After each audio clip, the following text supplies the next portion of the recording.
Safety harness सिर्फ पहन लेना ही काफी नहीं होता, उसका सही क्लास चूज करना उससे भी ज्यादा जरूरी होता है। आज सिर्फ 7 सेकंड्स में समझते हैं सेफ्टी हार्नेस की क्लासिफिकेशन। सेफ्टी हार्नेस को 5 क्लासेस में क्लासिफाई किया गया है। क्लास ए, क्लास डी, क्लास ई, क्लास एल और क्लास पी। सबसे इंटरेस्टिंग बात यह है कि हार्नेस का क्लास उसके डीरिंग की पोजीशन देखकर पहचाना जा सकता है। तो चलिए डीरिंग की पोजीशन से हर क्लास को समझते हैं। क्लास ए, अगर हार्नेस के बैक साइड में एक सिंगल डर्सल डी रिंग दिया गया हो तो यह क्लास ए हार्नेस होता है।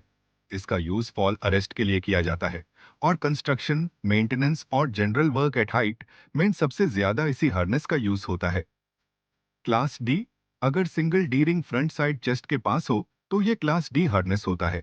इसका यूज कंट्रोल्ड डिसेंट, रोप एक्सेस और सस्पेंशन एप्लीकेशंस के लिए किया जाता है। क्लास ई, अगर डी रिंग्स दोनों शोल्डर्स के पास दिए गए हों तो ये क्लास ई हार्नेस होता है। ये कन्फाइंड स्पेस रेस्क्यू और सेफ एंट्री एग्जिट ऑपरेशंस के लिए यूज किया जाता है। क्लास एल, अगर डुअल अटैचमेंट पॉइंट्स चेस्ट के एरिया में दिए गए हों तो ये क्लास एल हार्नेस होता है।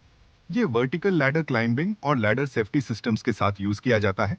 क्लास पी, और अगर डी रिंग्स कमर के दोनों साइड्स पर दिए गए हों तो ये क्लास पी हार्नेस होता है। इसका यूज वर्क पोजीशनिंग के लिए होता है, जहां वर्कर को एक फिक्स्ड पोजीशन में सेफली काम करना होता है। याद रखिए, हर हार्नेस हर काम के लिए नहीं बना होता। सही डीरिंग, सही एप्लीकेशन और सही हार्नेस ही आपको मैक्सिमम प्रोटेक्शन देता है। Excalibur, your trusted partner for work at high trainings.